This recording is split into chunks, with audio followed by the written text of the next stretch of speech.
It was those 12, 16, sometimes 18-hour days that were the difference maker.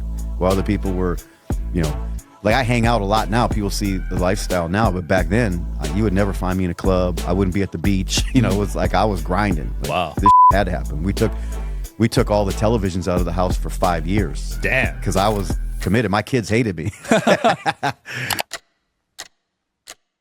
Wherever you guys are watching this show, I would truly appreciate it if you follow or subscribe. It helps a lot with the algorithm. It helps us get bigger and better guests, and it helps us grow the team. Truly means a lot. Thank you guys for supporting, and here's the episode. Ladies and gentlemen, we are here with one of the first people I've ever met in the social media space, John Malott. Thanks for coming on, man. Yo, we finally are making this happen. Dude, your networking event was the first one I ever went to in Arizona. That was the very Build first Your one? Empire one. Dang. Yeah. You know what's crazy about those events? Melissa out of Miami, she's running the Epic Talks. We've seen, and that was one of her first events ever. So I've been around now to so many different podcasts and spoke at so many events that say that Build Your Empire, that forum was the catalyst for them to do these big things. Dude, look at me. I'm having events too now. Every month. Yeah, and you're killing it, man. I'm watching. I see it, man. I feel like a proud papa sometimes when I see this stuff. Like, I remember him when he was, that. You've been at it for a while. Long time, man. We're going on 3 decades of hustling. So I'm curious about your 20s. Financially, what was that like? Broke. Well, I was incarcerated, so that was a challenge. It kind of it inhibited my entrepreneurial drive. Yeah, because I had a lot of challenges young. So what's crazy, I really didn't get any momentum until I started really hustling after I was released, 24. I realized bum or entrepreneur were really the only 2 options available because of criminal record and things like that. Right. So it wasn't until about 30 when I started making some decent money as an entrepreneur. My first year as a full-time entrepreneur, I made $4,000 for the whole year. So you can tell I just sucked really, really bad. But I was determined. Nice. And so I just stayed in the game, man. I think if there's a claim to fame that I have is I just never quit. Yeah. Never stop. Did you have a good support system? No. Really? No. Unfortunately not. My mom left when I was really young. My dad was a steel worker. Great support person, but didn't have the wherewithal. What he instilled in me was a great work ethic. Right. Like go to work, man, outwork everybody type stuff. Yeah, it wasn't like a knowledge. It was more just which thank God that I got the work ethic part, because I see a lot of people with knowledge, but they don't have the work ethic. Right. Because you can get the knowledge, but if you don't have the work ethic, man, this is a bumpy road. I'm the same way. My first 5 years of entrepreneurship, work ethic. But then I went to seek knowledge and mentorship, going to events like yours, Dan Fleischman's and stuff. Smart. That's what you got to do, man. You have to, yeah. If you don't, I mean, I see a lot of smart people that are not getting traction and not making big money because they're not putting in the deal. It was those 12, 16, sometimes 18-hour days that were the difference maker. While other people were, like I hang out a lot now. People see the lifestyle now, but back then, you would never find me in a club. I wouldn't be at the beach. It was like I was grinding. Like, wow. This had to happen. We took all the televisions out of the house for 5 years. Damn. Because I was committed. My kids hated me. But we actually read books, man, and played Monopoly and stuff. So yeah. That's interesting. Yeah, it was. I did see you on another show talk about your first kid, and you had some regrets there about not spending time. Yeah, I have 4 daughters, so all of my kids got a different version of me. Right. The Lauren, who just made me a grandfather, but don't call me grandpa. I'm trying to find a better name than grandpa. It sounds too old. I just wasn't there because I was everywhere else. I was wild and I was dealing with legal issues. So she had it the toughest. Right. And it's interesting because she is the kindest. You can just see the difference in her because she had the struggles. And then my next daughter had a little bit better because I was, starting to change my ways. And that was manifesting inside of the house. Right. And when I really got into personal development, when it's like, okay, because I always had kind of from a drug rehab facility when I was 17 years old, a guy gave me a book, How to Win Friends and Influence People. So I always had like 1 foot in personal development and 1 foot in the hood, 1 foot causing and wreaking havoc, in the streets and 1 foot, like there's got to be a better, scenario. So each daughter had it better. Yeah, a lot of the parental stuff rubs off on the children. Sure does. Without the kids even noticing. It really does. Yeah, I just found out recently that I had some childhood things I needed to address, and I just got so used to it. You know what I mean? Yeah. Yeah, and you kind of block stuff out. There's things that came to light from my childhood that I was like, I never even thought about. Right. And that's part of the mind, is to protect ourselves, sometimes from ourselves. Yeah. We block this. I have a short-term memory because I think I have to have a short-term memory. You know what I mean? Yeah, you got some trauma then. I do have some trauma, bro. Yeah. Don't you see that tear welling up in my eye? Man. Yeah, you said you grew up in a rough area? Yeah, it was rough. Anytime you're the only one that looks like you look in an environment, you tend to be a little bit of a target. Right. And that was my scenario. Dang. But it made me strong. It builds. You have to become courageous, because like I couldn't go to high school because it was separated by the way you wore your hat. Really? The colors that you wore in your neighborhood. Holy crap. And the high school that I was bused to, it wasn't my people, so to speak. And so I couldn't be in the hallways when everybody else was in the hallways, because it was a dangerous situation. Crap. Yeah. That is crazy. Yeah. And they would be waiting by my locker. So eventually I stopped going to high school. Damn. Because yeah, of the you stress hear of these it. stories of if you wear like red in the wrong neighborhood, it's a threat. Yeah, that back then it was. Are you interested in coming on the Digital Social Hour podcast as a guest? Well, click the application link below in the description of this video. We are always looking for cool stories, cool entrepreneurs to talk to about business and life. Click the application link below, and here's the episode, guys. Latin Kings, Black Gangster Disciples, and Vice Lord. And so I was, when I was in my neighborhood, it was fine, but it was just weird. When I look back, it's like, what a weird deal. Yeah. Like, that is interesting. You've separated neighborhoods based on weird. So you didn't have a clique, like a tribe of guys, young guys to hang out with? You were I alone? did. But when I would go into different neighborhoods or different environments, they weren't always there. Wow. So that's when issues would arise. Damn. And then later on, like I've always had a little bit of a challenge with authority. So even in my own clique, they would have these what are called violations, because I violated rules. And all the rules to me just seem so like who really came up with these rules? Yeah. I just wanted to party, have a good time, and meet girls. That was kind of my thing. What was the rule you violated? I would disrespect if Manny Fuentes, if you're out there listening, Manny Fuentes was the second leader of our little clique, and like I just would talk, and one time Manny brought it up at Lupe Pineda's house at a meeting. Damn, you're remembering first and last. I remember all of it, bro. That was traumatized. Because you're beat physically beat. Oh. Yeah, and it was at a party, so it's in front of girls that you like. Damn. So it's that is traumatizing. It's embarrassing, and yeah, it was. Yeah. So damn. Yeah. That's a rough neighborhood. Yeah, I got trauma from just saying the wrong things to girls, but you're getting beat up in front of girls. That's a whole. Yeah, no, level. It wasn't pretty. Man. Sometimes they felt bad for me afterwards, so there were some benefits later on. But how'd you eventually escape that stuff?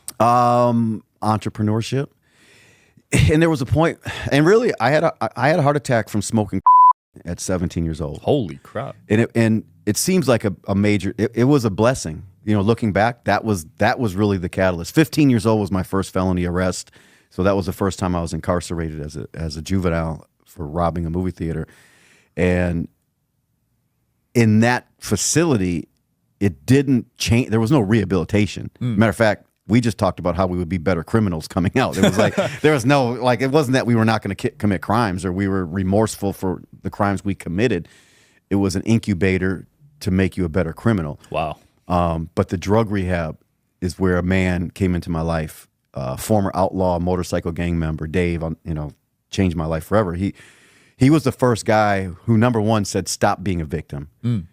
And I never thought of myself as a victim, but he said all of my language suggests I'm a victim because I blamed everybody. My mom left, we didn't have money, the police. Of course, it's interesting how I didn't have issues with the police after I stopped committing crimes. The police were terrible when I was committing crimes. I hated them. They were unfair. Teachers, of course, because I dropped out of high school. It just went on. And he said, stop being a little biatch, basically. Right. You know, it's you. And he basically said, you made an appointment to be here. You can blame everybody else, but you know, and he said, for you, the bad news is you made the appointment to be here. The good news is I can help you make a new appointment. Wow. And that he was the guy who gave me the book, How to Win Friends and Influence People. Classic. Man, it was I didn't know that information existed. And, you know, I lost my sister to overdose at 21 when she was 21. My brother, he's been in and out of trouble his whole life. He's 2 years younger than me. Looks like he's 30 years older than me, and he just can't get it together. And I think a lot of that is responsibility. Coming out of there, I still didn't take responsibility, but the seed was planted. So I started to evaluate the things.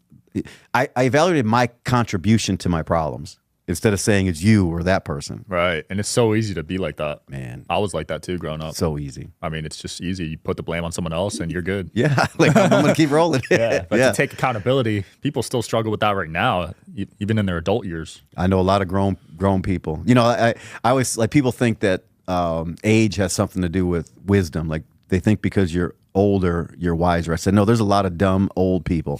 You know, it's evaluated experiences. Right. It's not even just experiences that make you wiser. It's evaluated. It's like, do something and then evaluate it. And that's what I've learned to do every time. Like, we leave here, I'm always doing plan, do, review. Every Friday, my wife and I do a plan, do, review session. We review the week, we plan out the next week, and then we go crush it. Wow. For the week. And that's cool. Yeah, and it's a way to evaluate all of your experiences that you're having. Like, we just got back from Dubai. And by the way, amazing place. I need to get out there. Oh, it's for any entrepreneur to go there, and don't just go there to see all the incredible things they've built, but we did a deep dive into like the back end, like the family that's been there, you know, that was in the pearl business in the 1800s. I mean, it's just insane what the philosophy there is catered towards producers. Right. Politics is second or third. Where everywhere else in the Middle East, pretty much everywhere else in the world now, is all politics first. You can see America, like what we're doing. For sure, it's first here. And producers end up being frustrated.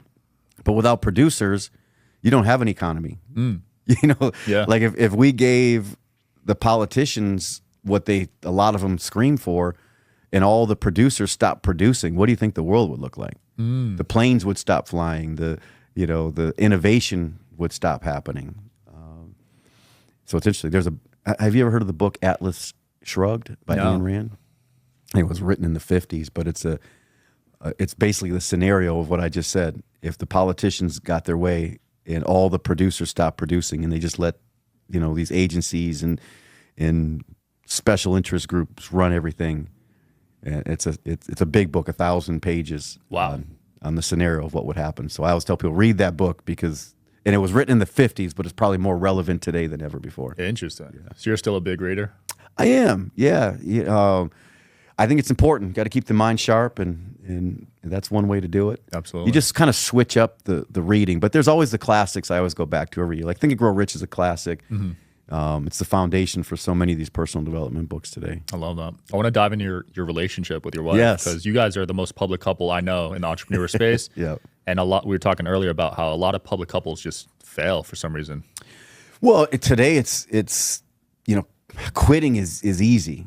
You know, more than half of all marriages end in divorce today because it's simple. Like, you know, the grass is always greener. There's always, you know, that shiny object syndrome is alive and well in relationships. Right. So if you don't do what I want you to do, then I want to go find someone that will. But the challenge is that person is going to do something else you don't like, and so people bounce from deal to deal. And I did the same thing, man. I used to say, well, I'm not the guy to get relationship advice from, and I had a mentor tell me, you sure are, because you've messed so many of them up. So I could tell you exactly what never to do in a relationship. So when I evaluated this relationship and my wife based on, okay, what am I looking for? Like, there's nothing like coming home to someone who's got your back. There's nothing like having someone in your circle that you just know for a fact is solid. Right. Because it's hard you could have business partners that you think are solid, and then money gets in the way or something. And like, I'm weak in a lot of areas, and to have somebody strong in the areas that I'm weak in, it makes us powerful. And it makes us unstoppable in the marketplace. So it wasn't just great for in the house and just having peace in a house. You know, having peace in your house to come home to an oasis is nice. Yeah. But then to have someone who is entrepreneurial minded and can see where the pitfalls. And women tend to have better discernment than guys do. Sometimes sure. they can see stuff like I'll get around someone and I'm thinking, oh, this guy's cool. You know, we'll do something together, and she'll be like, I would be careful. And then no, he's fine. Then I'll go do business with him, and then all of a sudden, like, damn, you were right. That's happened to me like 20 times. Yeah. It's happened. Yeah, too many times for me to count. But now I listen. That's the other thing in relationships, communication. It's easy to talk about it, but we communicate everything. And sometimes, you know, like anything else, it's like the communication can be harsh. It can be, you know, Right. we argue and we do our things. Yeah. But we know we're coming back to the table. Nice. So you have those Friday meetings. I think that's cool to meet every week and discuss like what we can improve on and everything. And we do everything together. Like I used to be in relationships, but I was always on boys trips. You know, I was on fishing trips and whatever. You know, I'm going to watch the game, go and have a beer. I'm not saying there's anything wrong with that, but I'd rather go have a beer with my wife and watch a game. You know, I'd rather go, you know, on a fishing trip with my wife because we're connected that way. So you bring her everywhere? Pretty much. Yeah. See, I like that narrative because a lot of guys will say you're whipped or whatever, stuff like that. Call me what you want. You know? Yeah. I don't mind it. I bring my girl as many places as I can. Why wouldn't you? I mean, there's a reason why there's the male and the female. We're supposed to be connected. Now I know there's a whole other movement out there that people are switching things up a little bit. But I'm telling you what I believe is that we're supposed to be connected, right? And there's a reason for it. And we don't have to be on top of each other on top of each other 24 hours a day, 7 days a week. But I love it, you know, and it works. Yeah. Any cultural clashes with the families? Not with the family so much, no. But because, as you know, I'm a white male and she's a black female woman. It's interesting how society still has hangups. Our social media goes ham sometimes, racial stuff, which I'm like, we are not past this. Right. Age gap is. Oh yeah, the age. The age is, you know, I don't, you know, she's way more mature than me. I'm still very immature. She says I'm 15. So I think women mature faster than guys do to begin with. But the age is also an issue. So what's the age gap? 23 years. 23 years. Yeah, Okay. so I'm 53. She's going to be, she's 30.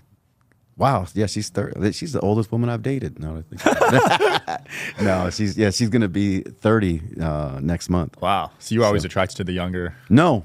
No? It would just so happen I was walking into a nightclub on my birthday, 2016. She was walking out of the nightclub. I saw her and I was like, whoa, hold on. You need to go back in this club with me. And after a little bit of convincing, she walked back into the nightclub with me. And wow. And here almost 8 years later. What a story, man. Yeah, we're still hanging. They say not to marry girls you meet at the club. I know. And I normally would because, it was my birthday. I was going to have a good night no matter what. Yeah. It just worked, man. And after we hung out outside of the club, is when I was like, oh, you know, she fitness model, and obviously the look was there. That was the first thing that I saw was how beautiful she was. But then when we started having conversations and we had these entrepreneurial talks, because that's what my whole life revolves around. You know, let's go make a business. Let's go crush something. Let's go make some money. Right. And she was showing me, you know, she's college educated. I'm not. She was all these things that I wasn't. So when they say opposites attract, I think that was really the case. And we'd have these long conversations about building, and then we talked about building companies together. She had her company, I had mine, and I was in the process of selling my main income source at that time. Right. And I had sold another company 3 years prior to that, so I had been partying for 3 years straight, and I was kind of done with that lifestyle. So I said to her, I said, look, the nightclub is probably not where I'm going to be next week. This was my birthday. It was kind of my grand finale. Wow. So you haven't been to the club since? No, I've been to the club many times since. You can't give it up, man. Not like that though. I was out like 5-6 nights a week, you know, just popping bottles and being You had a an big idiot. party phase. I did, yeah. What do you think kind of fueled that drive to party that much? I think idle hands. I was flush with cash from a sale. Right. I was coming off a divorce, and you know, when you're not fulfilled, you find things, and I found those things out in the nightlife. Got it. And it's funny that 3 years of that, it looked, I think from the outside, for other guys, it probably looked like a cool thing, like amazing, right? Yeah, all these girls, but it all wasn't. these bottles. Yeah. It wasn't. It wasn't fulfilling. Yeah, a lot of guys idolize that party lifestyle. It never made sense to me.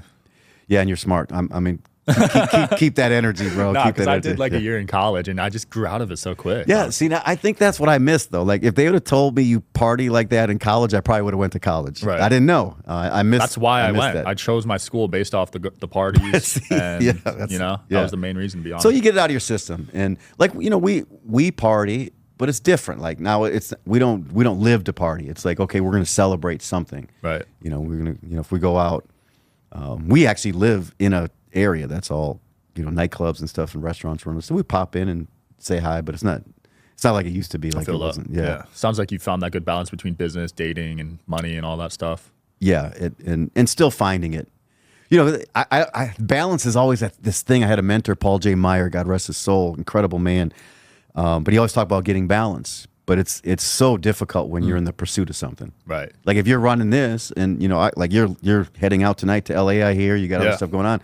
Like you don't have balance. Not today. Yeah, you got 6 people lined up in the green room. Yeah. You got an event you're doing tonight. There's no balance. So there's different pieces to that. Yeah. Sometimes my wife and I are very focused on like the just 100% health and wellness, but then the business is kind of off to the side. Right. Then sometimes it's like all business 100%. Then she never skips the health and wellness side, but I will. I love that. Yeah. So yeah, health is important. It is, man. I'll tell you, and I'm going to tell you this. I hear people and I see people sacrificing their health in the pursuit for money. And it'll be down the road, they'll realize it was the biggest mistake they ever made. Because at some point, if you lose your health, you'll give up every single dollar you ever made to get your health back. So you might as well, a little bit. It's that slight edge. Yeah. Just a little bit, man. Do something every day for your health. Hit the gym a little bit and do something, Absolutely. I agree. Now, what's your take when you travel, right? Because some people totally give up business and work calls when they vacation. I have a kind of different point of view where if I'm needed, I'll step in. But how do you feel about it? No, we make sure we stay in hotels that have great fitness centers, or they're like when we were in LA before we went to Dubai, we stayed in the Marriott in Irvine, right across the street from the Lifetime gym. Oh, nice. So we just walked over to the gym. When we were in Dubai, I had bags of ice brought up to the suite to fill the tub. So I started every morning at 6 a.m. in an ice bath. You are crazy. I hated it. Just let me tell you, I hated it. And then from there, we went to the gym every single morning. So you have to prioritize. You can schedule it in. Yeah. Even if you're a hard charger and you got a gazillion, just do it earlier or do it later, but do it. Because I didn't do it at one time.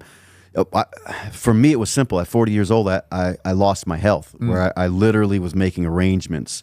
I owned a nightclub at the time, so just because of that lifestyle, owning a nightclub meant, I was drinking Red Bulls by day, Red Bull vodkas by night, and literally killing myself. And they found it wasn't necessarily like some people say, oh, they had issues from drink. I had forever chemicals that they used to produce energy drinks found in my system. Oh my God. So it was like, I didn't even know what a forever chemical was. Yeah. But when we were running blood tests, they're like, you have this stuff, and these are the things that they use to manufacture energy drinks. Holy crap. You drank that much. Drank that much, man. Because I was going, think about it, I wouldn't get into it was a restaurant nightclub, so I'd get there around 2, 3 in the afternoon, and I wouldn't leave till 5 in the morning. Jeez. Nice graveyard shift. Yeah, and I would do this 5, 6 days a week. So you're doing a graveyard shift, which they've done studies on, and that's terrible for you. Plus, you're drinking energy drinks. And drinking alcohol at night. And alcohol, yeah. So triple whammy. Yeah, well, I was doing it to myself. Damn, and you were making arrangements at 40? At 40, I thought like I couldn't get out of bed. Holy crap! And that's never me. I have high energy, even without a Red Bull. I'm a high energy guy. I can't picture you like that. I've only seen you in high energy situations. It was bad. I mean, I literally couldn't leave my room, my bedroom. Jeez. And we couldn't figure out what was wrong. I was doing all these tests and stuff, and we couldn't figure it out. And I'm like, dang, this is crazy. Yeah. So what did end up happening? It ended up it was related to a bacteria on my prostate, and they say it was triggered by what they believe were these chemicals that work, because you just don't know how things are going to manifest. Right. Like you could be great today, and there's things happening inside you don't even realize what's going on. Yeah. And that's kind of what happened to me, and it just my body shut down. My body said, "No, this is it." At 40, that's scary. Yeah, so that was where, it's crazy that sometimes you have to have that happen. Like one of my early mentors, Jim Rohn, would say, the guy who has a heart attack and survives is more likely to go on to live a long, healthy life. Because why? He stops doing and eating and stressing the way he was prior to that, because now his life is on the line. Right. So sometimes we need these life-altering things to make the changes. It is a shame that you need a near-death experience to realize certain things. And that seems like that's been the story of my life. Yeah. No, I've had it, not to me, but like to close ones of mine, near-death experience, and you're like, wow, life could end at any moment. And when you're that close to it, you don't take things for granted. That's why right now experiences are so big for my wife and I. Right. The trips we're taking. Like, I don't really care about the stuff anymore. I've had all that stuff. So there's no need for me to, flex with the Rolls Royce or whatever. That's not the important stuff. Matter of fact, we invest so much money in our health and wealth. If you see, every 90 days now we get our blood work done. Wow. So we know our numbers. And my goal is always to have numbers better than my, wife, who's, 23 years younger than me. Nice. And so I have this target that I'm always shooting for, and I am. You look great, man. Thank you, man. I feel like, I'm telling you, I feel great. Yeah. And I study nutrition. I study health and wellness, and I'm on top of it. Yeah. And we invest big money in it, because a challenge living in America is you have to invest your money to be healthy. You can't be healthy by default anymore. No, you can't. The grocery store's killing you. The chemicals in the air and the water and everything else. We don't even think about this stuff. We manufacture food here. We process everything, and it's literally killing us. It's killing us. Our kids, look at the things that our kids suffer with today that didn't exist in the 70s when I was growing up. Autism was like 1 in 10,000 kids when I was growing up. Now it's like 1 in 10. Yeah. I mean, something has shifted dramatically. And sugar's a big problem. Like, we put sugar in everything because, we had a war on fat, and it just goes on and on and on. So we just invest big money now I'd rather put that money there than in anything else. I feel that. And then go travel. I love that. And have the energy to experience, all these different cultures and things like that. I love that. I'm the same way. I want to travel more and get my health in order, because 5 years I did not take my health seriously at all. And when you're young, you can get away with it. Yeah. You'll bounce back quick. But you'll hit a certain point and you're like, dang, it's taking longer to bounce back. Yeah. So I feel that.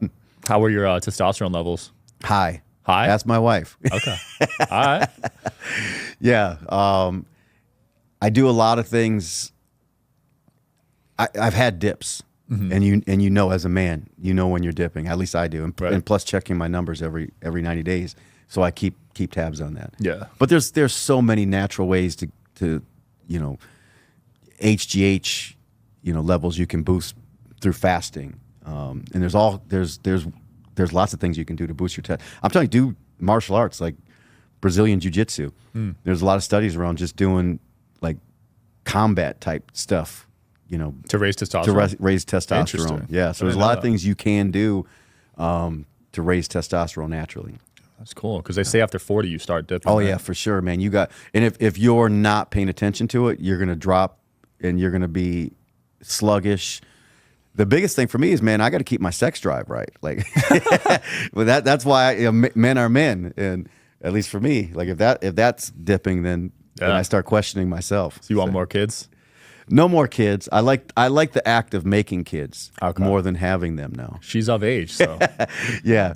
No, we both made a decision. Like we're selfish, and you can't be selfish with kids. Interesting. So when we have next year we've already got a plan. We've got a 6-month trip that we're taking. Holy crap! Yeah, we're going to be gone for 6 months. It's a long one. Yeah. The beauty of Airbnbs now, you can go live in someone else's house and just like it's your own. Right. So we'll, Thailand and the Philippines, and we're going to hit Bali. And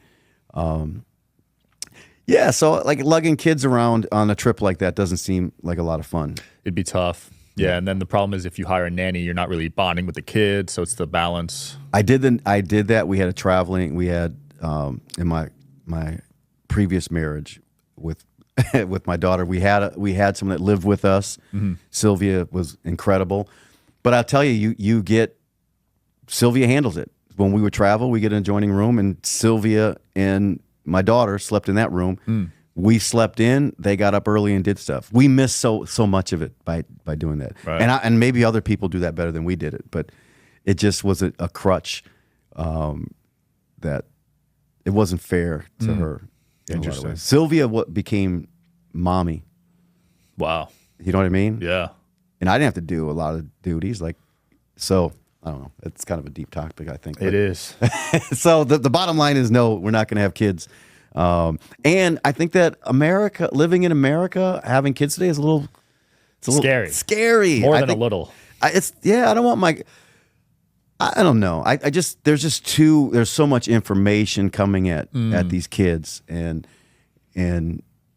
not all, and I have certain philosophies that I would like to keep in my house, and I don't want my kid leaving the house and then having a new set of philosophies that are in direct conflict with my philosophies. Yeah, I think public school is out the window for my kids. No, you can't. I would never. Never. No. I mean, what I went through was traumatic enough, and now it's even worse. It's way worse. Like, oh my gosh. And kids are brutal to each other. Like you think I got bullied. Yeah, man. They've been brutal from the beginning of time. Yeah. But now you got social media, you got all this other stuff along with that brutality.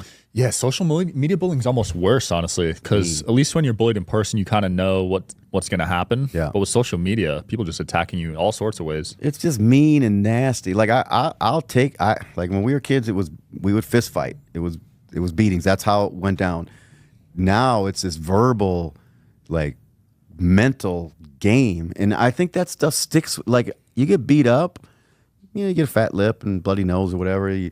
You're embarrassed, but you get over it pretty quick. Yeah. I don't remember how many fights I was in as a kid. Damn. But I can remember some kids said to me. That's true. That now I'm 53 years old, and I can remember stuff from junior high that was said to me. The sticks and stones quote, right? Yeah, sticks and stones may break your bones, but names will never hurt you. That's like the names are worse. The names, because you think about it, we're mental creatures. We're weirdos. Things our mom said to us, it's stuck in there somewhere. Oh, for real. I'm an Aquarius, so deep thinking's all I do, man. Yeah, for real. You're in your head, and think about that. Like I tell people all the time, for most people, what's going on in their mind, it's like eating a junk food diet at every single meal is junk food, right. Every snack, everything, because we're saying this. We got this negative stuff replaying in our head, and if you don't find a way to either push that out or work past that, you're going to be depressed. Well, look at the amount of people on Prozac, the number one selling drug in the country. Wow. I think that if you're not living to your purpose, if you're not doing something daily, if you're not engaged in some type of activity that excites you and warms you up and gets you rolling, you're going to be depressed. And we have we have millions of people that are depressed right now. That's scary. All over the country. I didn't know it was the number one selling drug. Yeah, it's crazy. And that's an antidepressant? Yeah. Wow. Yeah. Yeah, I don't really believe in those, to be honest. I don't need. We don't get me started on the pharmaceuticals. That's a whole nother rabbit hole we can go down. Yeah. I just think it creates like they create one drug to fix one problem, and then that drug creates 13 other side effects. You see the commercials. Yeah, it's hilarious. Yeah. The whole commercial is side effects. Yeah, you got psoriasis. So take this, and potential outcome is death. I think I'll keep the skin problem. Yeah, like Viagra, you could have a heart attack on that. Yeah, so like your heart's supposed to be pounding, strong in those for real. That negative loop though is, I know what you mean. I had that for like 24 years. Man. Just negative thoughts after negative thoughts, and it's so easy to get wrapped up in it. How old are you, man? I'm 27. 27. It took me a while to get out of it, but both my parents had it. So it kind of in the house just rubbed off. Yeah. And when someone would tell me something, my immediate reaction was negative. Isn't that crazy? It's common. It's common. Yeah, it's nuts. And because we were doing so many of the personal development events, and that's been the event business I've been in for my entire life. You meet so many people like that. They come up to you after an event, and they tell you these stories of where they've been in this loop, this negative loop, and the beauty of an event or a book or even someone listening to a show. Maybe there might be one person listening to one of your podcasts. That's why I love these podcasts now, because you can reach so many people. Right. All of a sudden, you reach somebody that says, "Okay, maybe that was the seed I needed to be planted for me to start to change my mind." I wrote a book with a guy named Les Brown. And he used to say, once your mind expands, it can never go back to that original dimension. Yeah. And there's so many ways now to expand your mind that didn't exist when I was coming up. Agreed. We would pay, you'd have to go to a seminar, drive to a seminar. You weren't getting it. We didn't have Zoom. We didn't have nothing online. Yeah, nothing online. It didn't exist. Wow. You had to be very intentional. Yeah. So I again, different era now. Kids can learn a lot quicker now. There's teenagers making millions now. Millions. It's crazy. That's why I'm like, I can't be left behind. We got to adapt. You have to. My wife, I drive my wife nuts because, I'm a little slower on the draw on some of the TikTok. And all of it, man. But I'm playing the game, and I'm not the sharpest in the game, but I'm in the game. Yeah. I'm doing it, and I'm excited about it. I think when you have excitement for the future. Mm-hmm. I heard a quote one time: where there is no faith in the future, you can't pack a punch in the present. And because I'm so excited about the future and like technology, I think I could live forever based on technology that's coming in artificial intelligence. So there's an excitement around staying healthy long enough to see what's coming. Yeah. And that's another thing that drives me from a health standpoint. I think it'll be possible one day to live forever. I told my wife, what might happen is I might just get a robot body, like my head on a robot body. Yeah. The question is if you want to live forever. I know that's going to be the next dilemma that we'll face. Because if you're at an old body and you got offered, do you want to live in this body forever? I would probably say no. No, but if you can give me, a really nice body, give me a super strength body, then I'm like, hey, all right, we can. If I can be a superhero. I love it. Yeah. John, it's been fun. Anything you want to close off with or promote? No, man. Just I would just tell people, don't get so caught up in what other people are saying. Social media and all this sort of stuff, and get out of your own head. For me, that was one of my biggest challenges, like you said, that loop, getting caught up in my own mind and just go out there and make it happen. Boom. We'll link your IG below. Thanks for coming on, man. Thanks, man. Appreciate you. Yeah. Thanks for watching, guys. See you next time.